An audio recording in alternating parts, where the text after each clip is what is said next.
Yeah, it's gonna take. Yeah, take refresh and take like 20 seconds.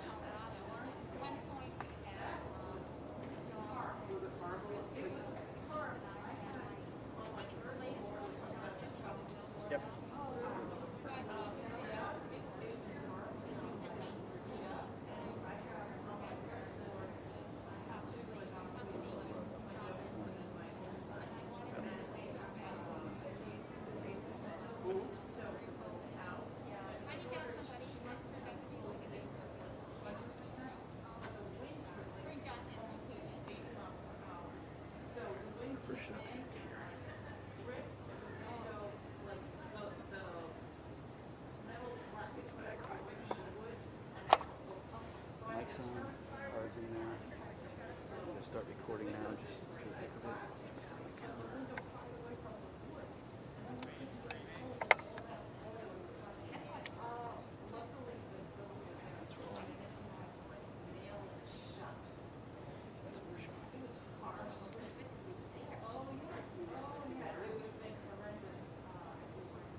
Please be seated.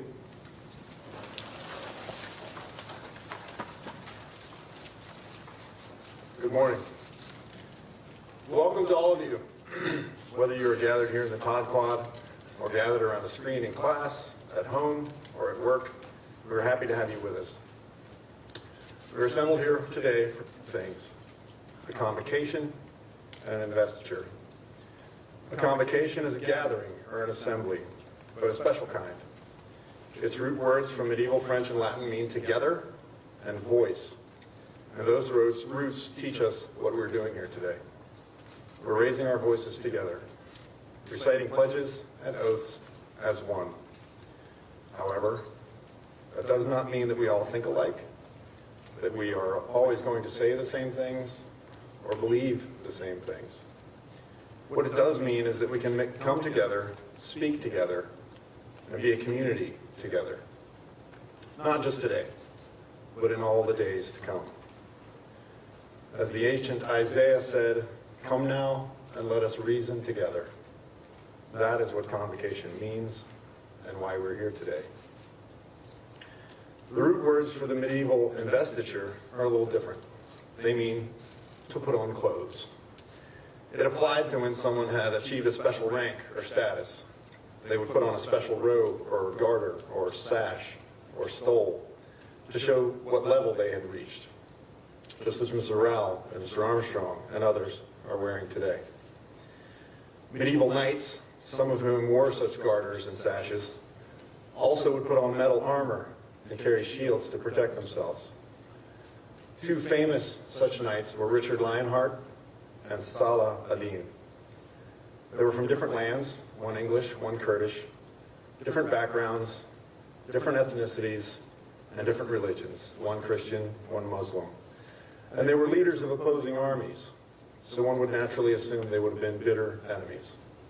However, they shared common values, such as courage, integrity, respect, compassion, and excellence. And they formed a relationship despite their differences because what they had in common was more important than what kept them apart.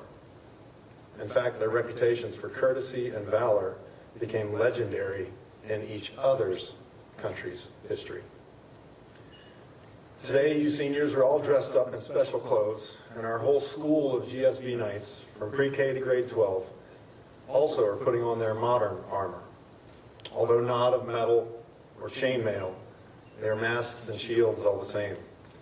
And in this new world, cotton and plastic can be just as protective as steel. My hope is that we will be able, even while we fight off things that are trying to drive us apart, that we can act in some way like Richard Lionheart and Salah ad-Din, to recognize our core values in each other and remember how important relationships are in this community. Maybe we can even show the rest of the world how it can be done. The next time you seniors will be in special vestments, and I don't include costumes for Halloween or turkey hats in November, is in June, in your white dresses and white shirts and ties for commencement. I hope you will shine in the sun that day. Shine with the courage and love that make up this place, so that we can be that shining city on the hill that the ancients talked about, so that we can show that it is possible to say to one another, "Come, then, let us reason together." And then do so with grace and humility and fervor, so that we can shine a light on compassion and service as solutions and not just slogans. So, today, here, we begin this year's journey, and each new twist of 2020 will remind us. Our voices will trace our togetherness, and our choices will determine our trajectory. Again, welcome, and go Knights.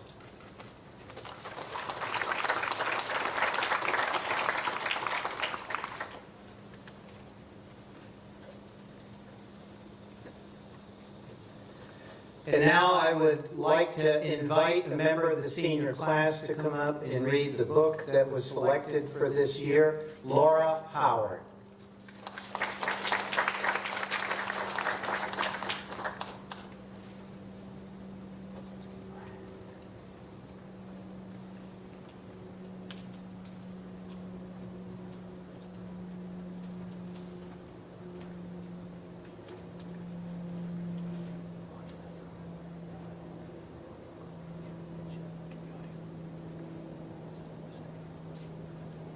What Do You Do with a Problem? By Kobe Yamada. I don't know how it happened, but one day I had a problem. I didn't want it. I didn't ask for it. I really didn't like having a problem, but it was there. Why is it here? What does it want? What do you do with a problem? I thought. I wanted to make it go away. I shooed it. I scowled at it. I tried ignoring it, but nothing worked. I started to worry about my problem. What if it swallows me up? What if my problem sneaks up and gets me? What if it takes away all of my things? I worried a lot. I worried about what would happen. I worried about what could happen. I worried about this and worried about that. And the more I worried, the bigger my problem became. I wished it would just disappear. I tried everything I could to hide from it. I even found ways to disguise myself, but it still found me. And the more I avoided my problem, the more I saw it everywhere. I thought about it all the time. I didn't feel good at all. I couldn't take it anymore. This has to stop, I declared. Maybe I was making my problem bigger and scarier than it actually was. After all, my problem hadn't really swallowed me up or attacked me. I realized that I had to face it. So even though I didn't want to, even though I was really afraid, I got ready and I tackled my problem. When I got face to face with it, I discovered something. My problem wasn't what I thought it was. I discovered it had something beautiful inside. My problem held an opportunity. It was an opportunity for me to learn and to grow, to be brave, to do something.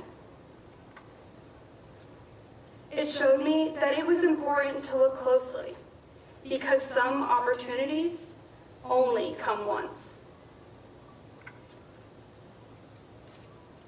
So now, I see problems differently.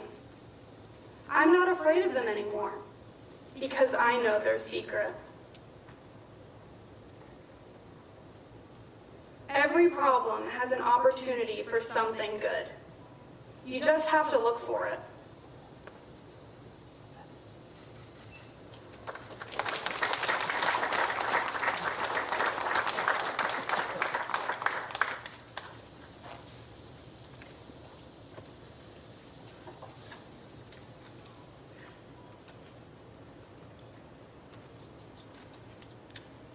Mr. Matthews, parents, colleagues, students, and especially the members of the class of 2021. It is my prerogative on this occasion of convocation to formally announce the beginning of the 2020-21 academic year at Gill St. Bernard's. By now, you have heard me mention several times how this year has been unlike any other. Consider for a moment that the NHL and NBA teams are only now in postseason play, and there weren't any preseason NFL games. Professional hockey in August? That just feels so odd. I won't comment on Major League Baseball, as my favorite team is not very good right now, and that may be the case for a long time. New movies? Bill and Ted might consider permanent retirement. Going to concerts? Not really happening. And how many of us this summer ended up on Netflix watching things like Tiger King and The Last Dance? By the way, I'm beginning to think that Carol Baskin might be guilty. In fact, there are a number of things that are different, even uncomfortable in our lives because of COVID-19. Going to the grocery store, a restaurant, even the dentist, everything in our lives has been affected. We still feel awkward with face coverings, standing 6 feet away from each other, and washing our hands repeatedly, like Lady Macbeth. Yet several things have actually changed for the better. Certainly, the pace of life has slowed, and for many, the opportunity for more family time has been a blessing. More chances to exercise, too. And definitely, things have never been cleaner. I'm grateful that we have the opportunity to be back on campus for the start of another academic year, to be here together in this special place. The challenges we faced in developing the new protocols, changes to the buildings, purchasing masks and other protective supplies, as well as renting tents and more, was daunting. I am so thankful for all of my colleagues who worked tirelessly throughout the summer to make this possible. Under the leadership of our CFO, Ms. Garnes, the nurses, our trainer, director of security, the operations team, and others spent countless hours planning for re-entry to the campus. There was not a single day this summer when there weren't people here working on behalf of all of you. Further, these efforts were complicated by frequent changes in the guidance from the state and latest updates on how the virus spreads. Teachers, too, spent the summer studying and preparing for you to be here both in person and remotely. Like everything else, this ceremony today is different, dramatically scaled back for reasons of health and safety.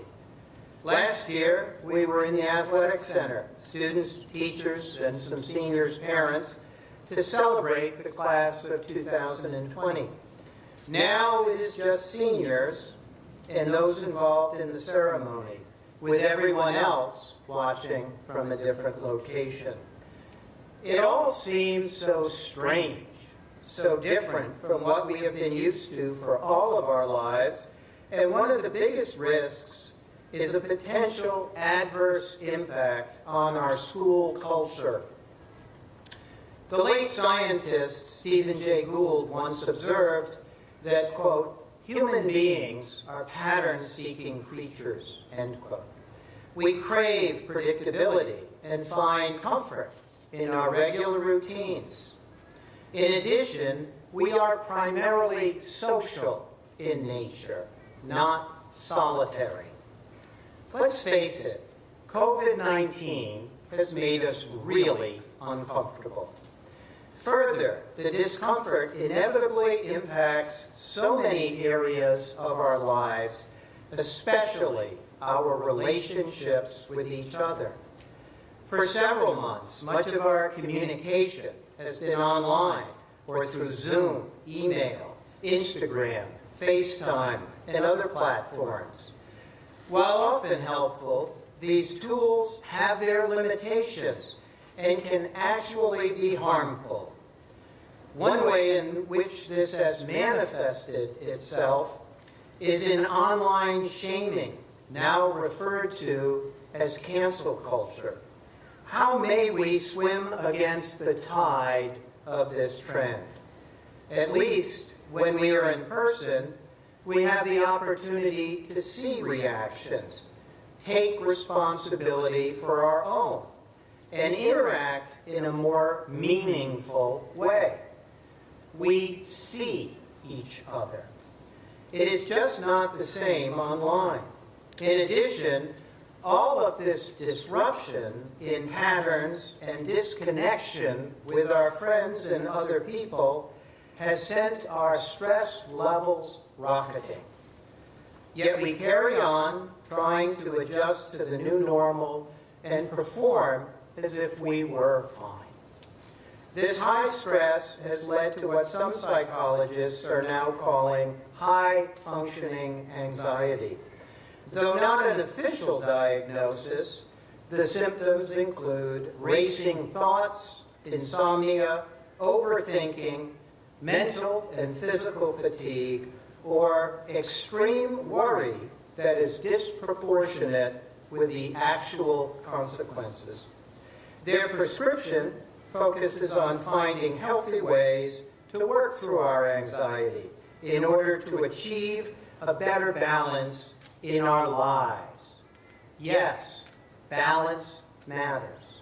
Assembling a basic set of coping tools is the right place to start. Further, it is always a good thing that if you are feeling overwhelmed, to speak with a professionally trained counselor. And we are so fortunate to have two of them here at the school that can help. This year, we all will be faced with problems of many kinds.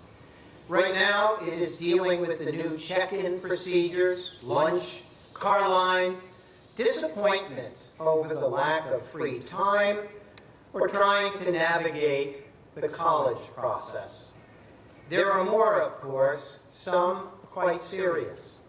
Indeed, it is those seemingly unsolvable problems that by their very nature prove to be most difficult and frustrating. As I wrestle with these things myself, I have found it helpful to think about our school mission and core values. Both serve to create, inform, and sustain the culture of our school community, and may be found on our website, in publications, and are posted in many places around the campus. Our mission is to provide a balanced, diverse, and secure community that prepares students academically, socially, and ethically for college and a meaningful life. 21 words. That is why we are here. Our core values are courage, integrity, respect, compassion, and excellence. 5 more words. These are our guiding principles, and we endeavor to make sure that our actions reflect these values. What Do You Do with a Problem by Kobe Yamada offers us some insight in how a boy discovers to cope with a problem. My thanks to Laura Howard, who took on the challenge of reading it, speaking in public, and with the possibility of tech issues ever present. It was well done. Thank you, Laura, for agreeing to do this. What do you do with a problem? Like many of us, it took the main character time to finally deal with it. Now, this was not easy, as he needed to first overcome his fears. Yet through this process, he discovers that problems we face don't always turn out to be the ones we think they are. Furthermore, some only appear once. But if we can find the opportunity for good that lies within, there is a chance for us to learn and grow. You just have to look for it, and it requires courage to do so. Courage, one of our core values.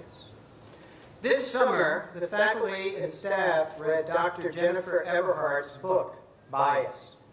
This is an insightful account of her own life journey and successful work with the Oakland Police Department. Near the end, she wrote, quote, We all have the capacity to make change within ourselves, in the world, and in our own relationship to the world.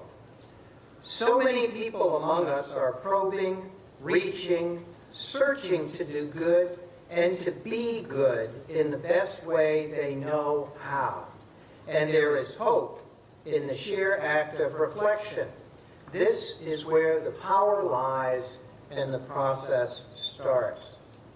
End quote.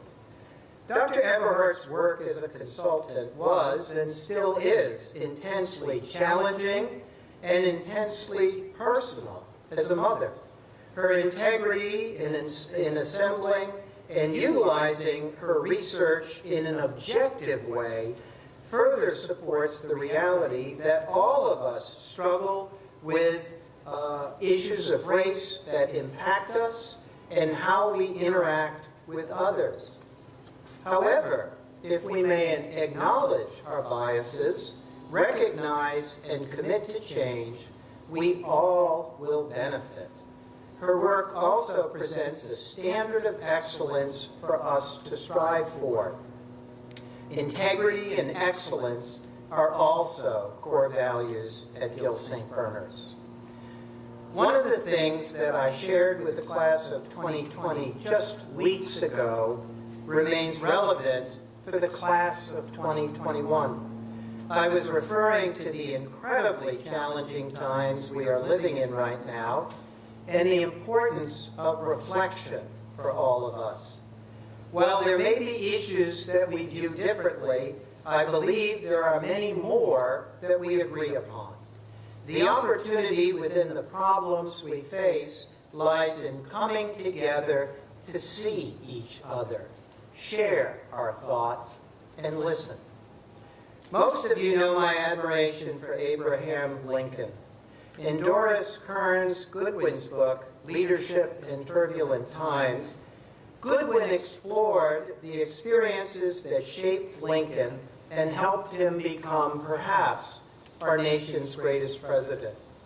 One thing many people don't know is that when Lincoln was 9, his mother passed away, and his father left both him and his older sister, 12, alone at the family log cabin in Indiana to go to Kentucky to find a new wife. He returned 7 months later. An astonishing thing to do, leave 2 young children to fend for themselves in the early 19th century in an area still considered wilderness. When his father returned with his stepmother, you can only imagine what their condition was. It was fascinating for me to learn how he was able to overcome this and so much more in his life to become one of our country's greatest leaders. His second inaugural address was one of his last speeches and is etched on the walls of the Lincoln Memorial. The words he wrote spoke of the causes of the Civil War, the nature of the war itself, its cost in human terms, and offered a way forward for the nation. Although I will only share the final paragraph, I encourage everyone to read the speech in its entirety, which shouldn't be too hard because it is only 6 paragraphs.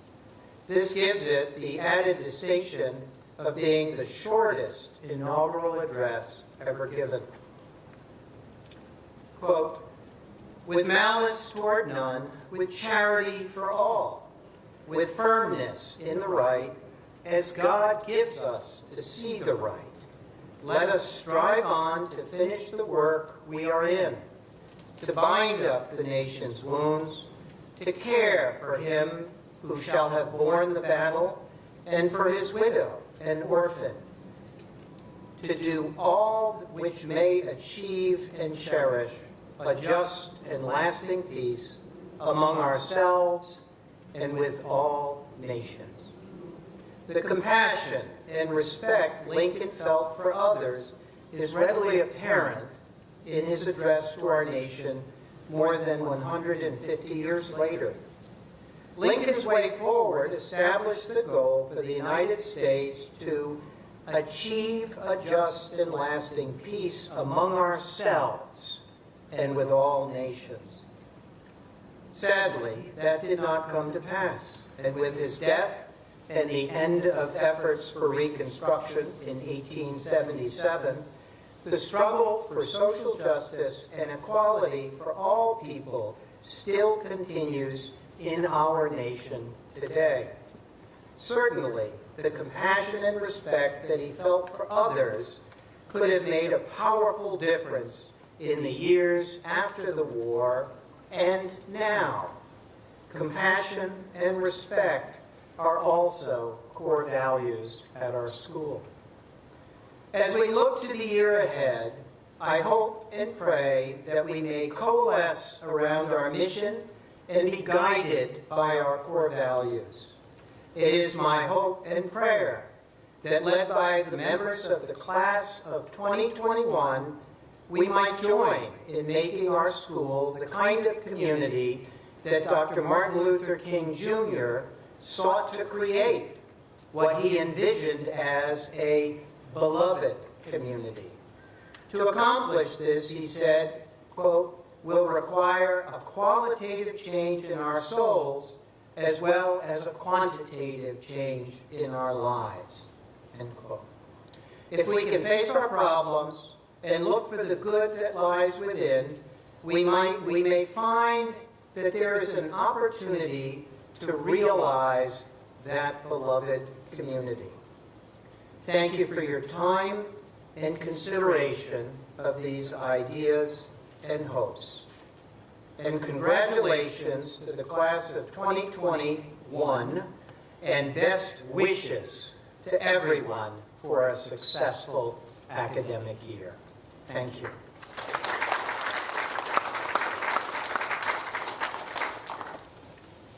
And now it is my privilege to invite to the podium the chair of our Board of Trustees, Mr. Matthews.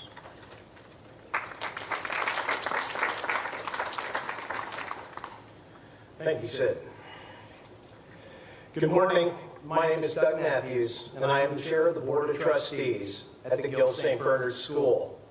On behalf of the board, I would like to welcome the class of 2021 to our new school year. This year has been a year like no other. Every time we turn around, another unexpected problem or unforeseen obstacle seems to have popped up. At no time in my 58 years on this earth have we had to deal with so many life-changing issues at once. It is in times like these that we define who we are as a person and who we will grow to be by how we respond to these problems, obstacles, and issues. Your time here as part of the Gill community has given you and will continue to give you the solid footing to confidently meet each challenge on your path to graduation. So have a great year, work hard, have fun, and I look forward to seeing you all again in June. At this time, I'd like to introduce and induct our newest trustee, Rima Puri, a parent, class of 19 and class of 21. She is also the Senior VP of Human Resources at Nevicar, Inc. I'm now going to read the oath of office. Will the trustee to be installed please come forward? I am honored to administer the oath of office to new members of the board. Please respond to each question I pose with the statement, I do. Do you solemnly affirm that you will support and uphold the missions and bylaws of Gill St. Bernard's, and that you take this oath fully cognizant of the board's ultimate legal responsibility for the institution to the best of your ability? Do you solemnly affirm that you will actively promote the total educational program of Gill St. Bernard's in all its manifestations to the best of your ability? Do you solemnly affirm that you will faithfully perform your role as one of the school's financial stewards to the best of your ability. Finally, do you solemnly affirm that you will honor this school, respect its traditions and heritage, and faithfully hold it in trust for future generations to the best of your ability? In light of your affirmative responses, on behalf of the Board of Trustees, I declare you to be member of the board, assuming all privileges, responsibilities, and powers pertaining thereto.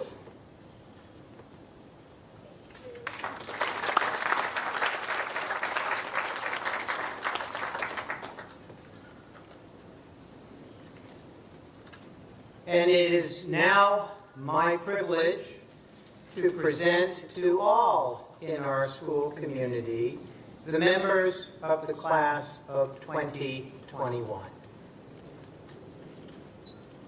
I'd like to ask Ms. Small and Mr. Pasquale to come forward as we work our way through the ceremony, which involves the presentation of a senior pin to each senior, their signing of the senior register. Please remember your pens when you come up. And finally, their reciting of the senior pledge at the end.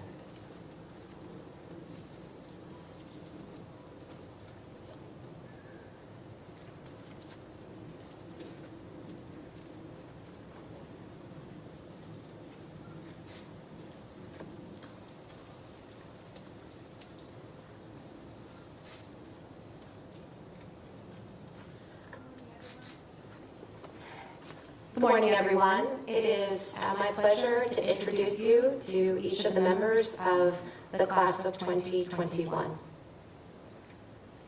Haley Armstrong.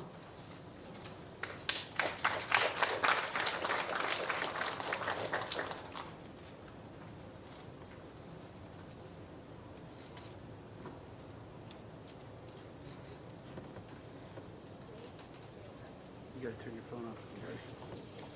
Baber.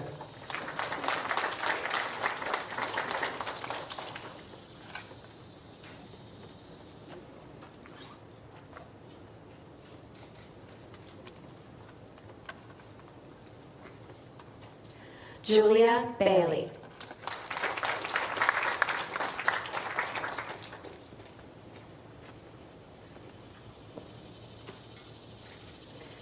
Ella Gerb.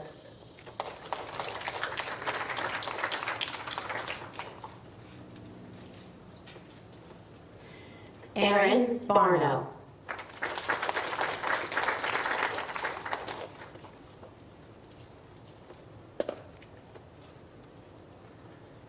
Bartholomew Benoit.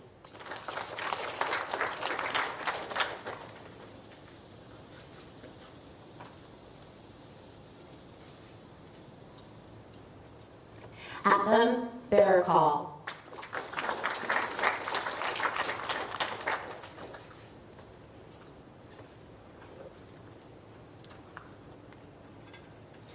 Juliet Berzins.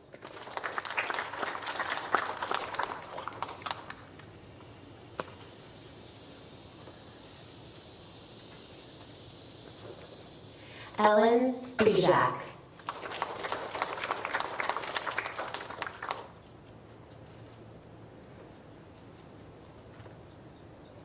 Lily Binder.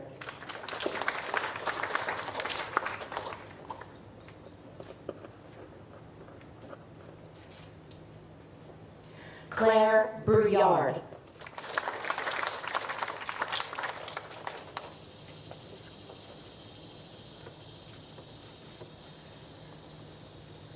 Casey Callanan.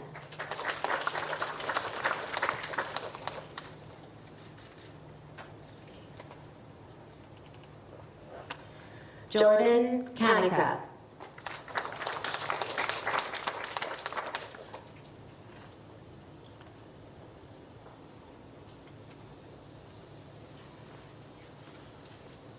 Sean Carlucci.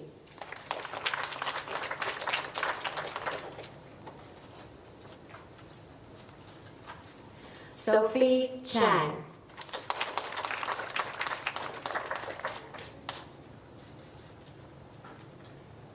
Christopher Shizwich.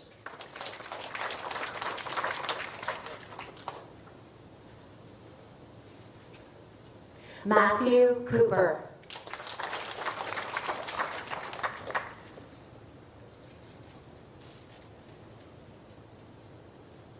Robert Cavello.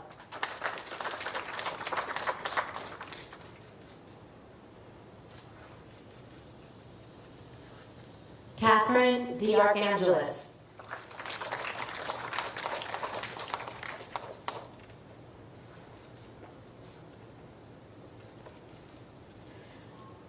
Simeon Davis.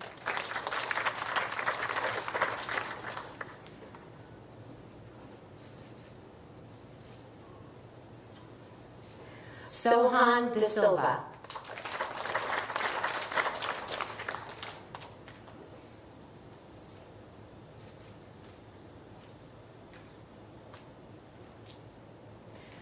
Gianna Della Pello.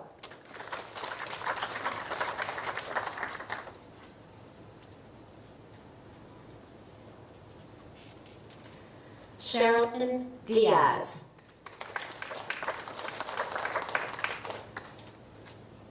Lily Donovan. Lena Dreskin.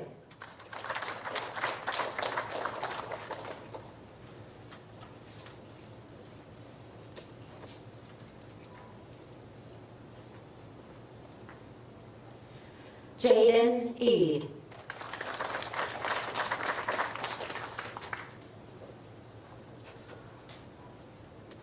Ava Escus.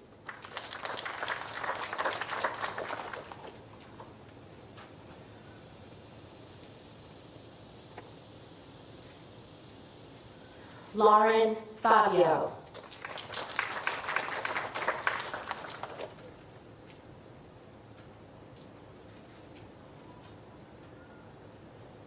Ella Patrice Fajardo.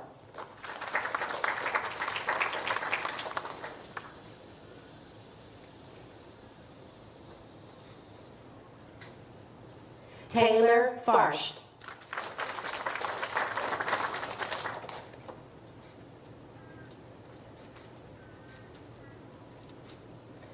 Michael Fritzlow.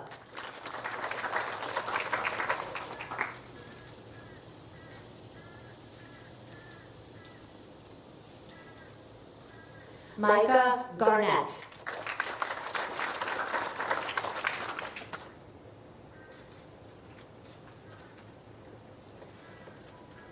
Annalise Gattoni. Emily Gnoy.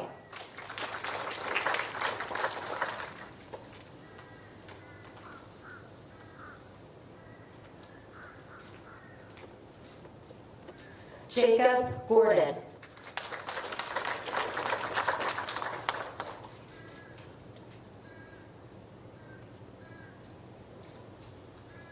Darga Hayam.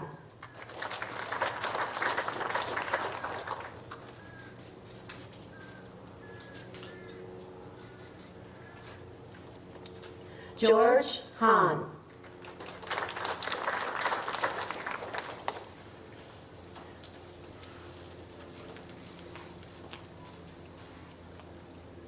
Harrison Hartzell.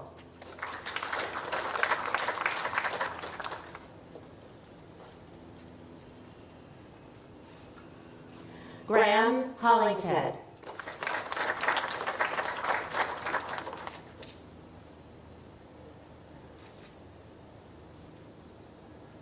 Laura Howard.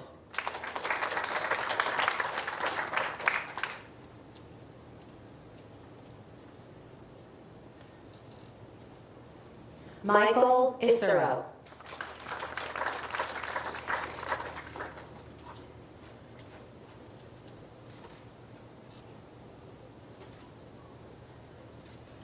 Meja Jean-Pierre.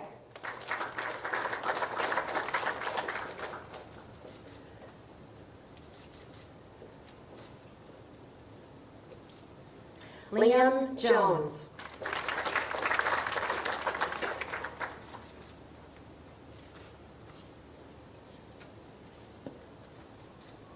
Matthew Kalanak.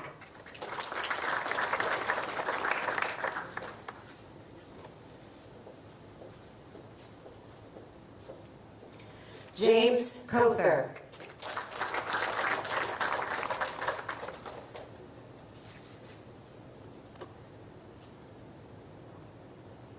Kiran Kothari.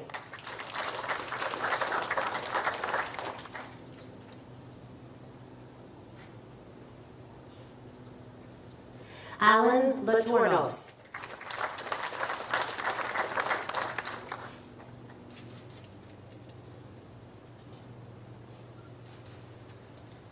Sophia Lavoy.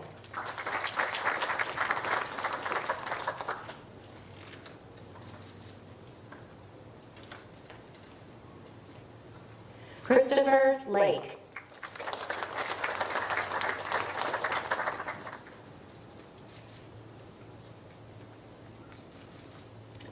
Sydney Lapper.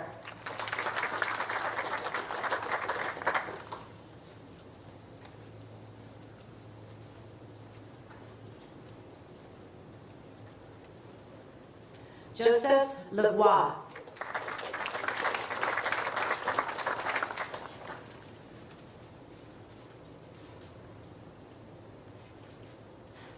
Carrie Latito.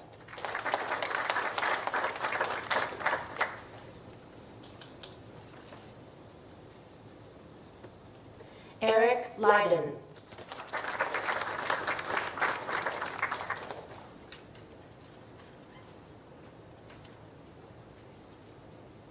Amir Lin.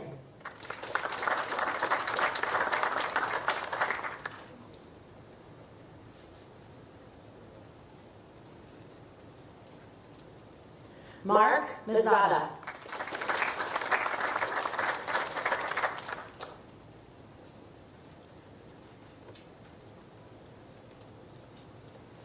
Travian McNair.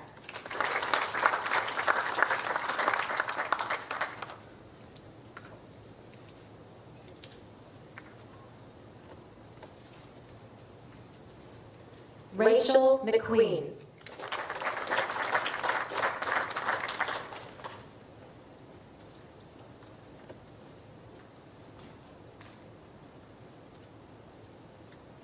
Lila Mortensen.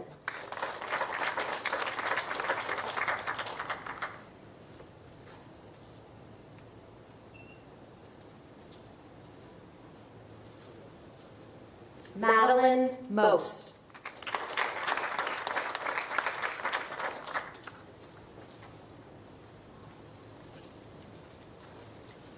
Gretchen Moynihan.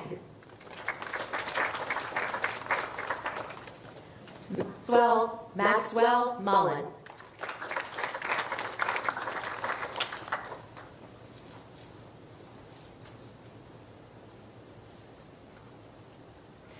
Sophie Auerbach.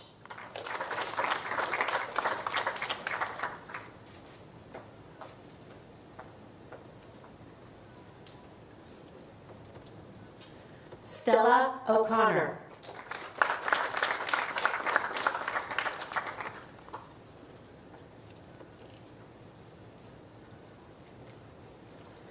Zoe O'Connor.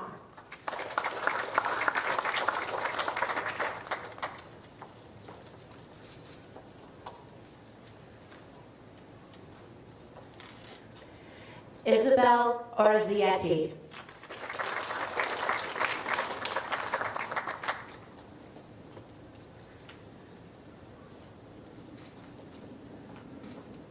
Rochelle Ostroff.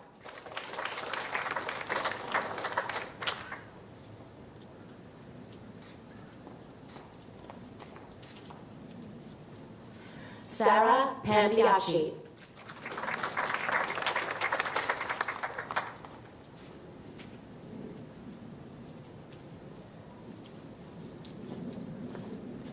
Anj Patel.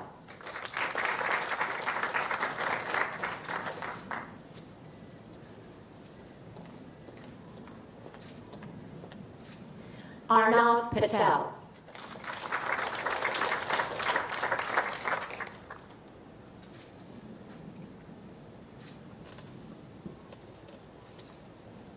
Anuj Puri.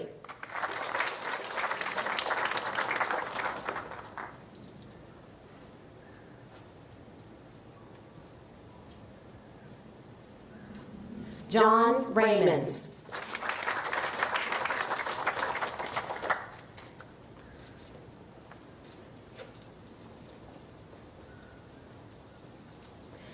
Madeline Ricarduli.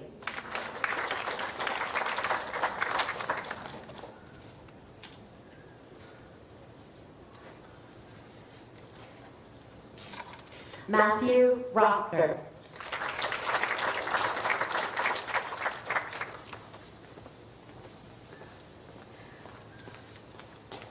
Olivia Rubano.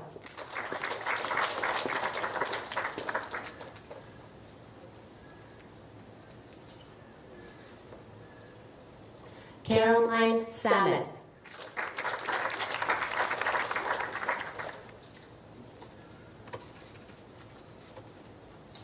Lauren Sanzone.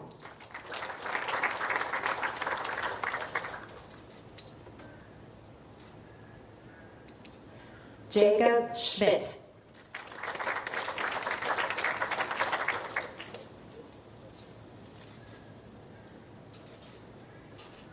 Jake Sempervive.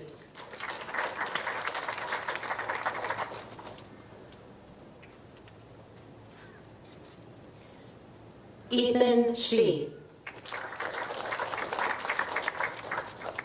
Ryan Shin.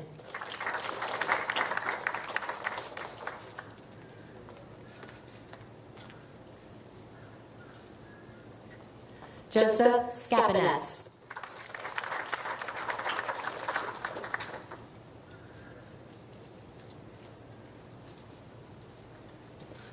Nicholas Skiatis.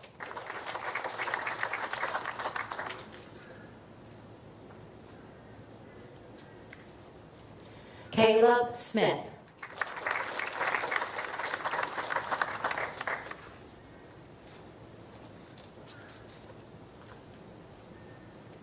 Caroline Solons.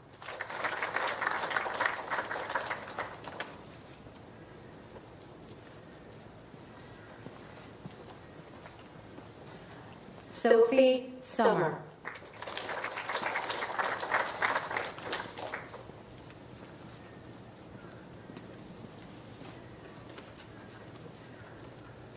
Thomas Stinson.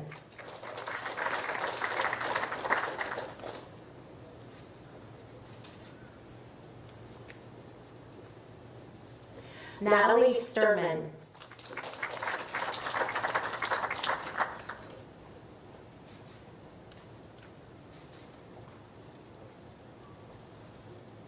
Amelia Toby.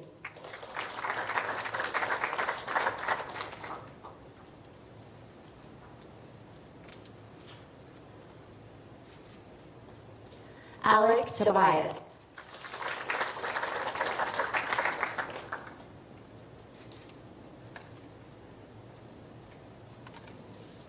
Cody Turgovnik.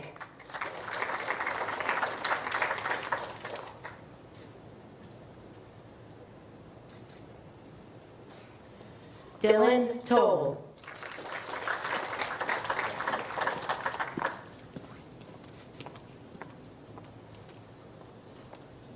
Nicholas Toll.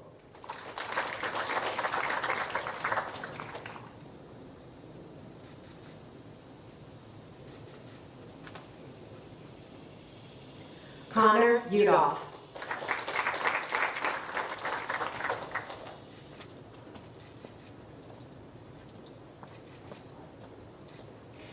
Kaylee Walsh.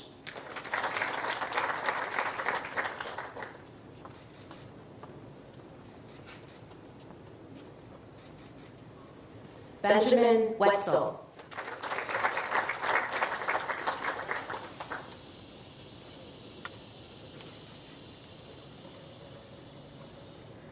Zachary Yetka.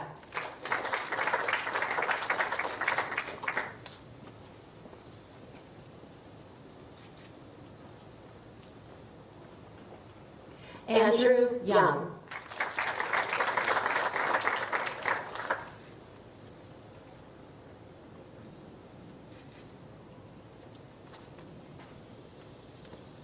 Bronken Young.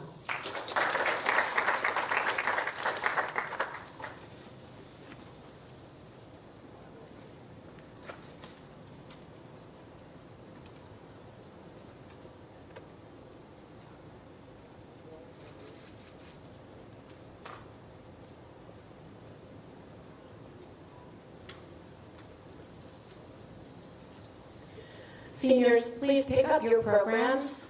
Open up your programs. The first page on the inside is the Senior Investiture Pledge. You're going to stand, and Dr. Coleman is going to lead you in reciting the Senior Pledge. Please stand.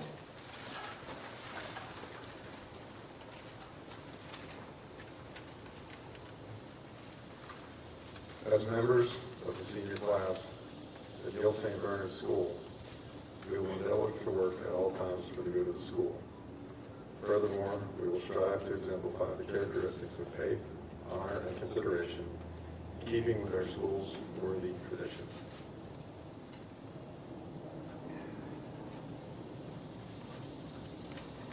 Congratulations, seniors. We will now, at least outside, remain standing for the alma mater, but again, in consideration of the current pandemic, we will not be singing. Afterwards, we'll begin the recessional. Thank you.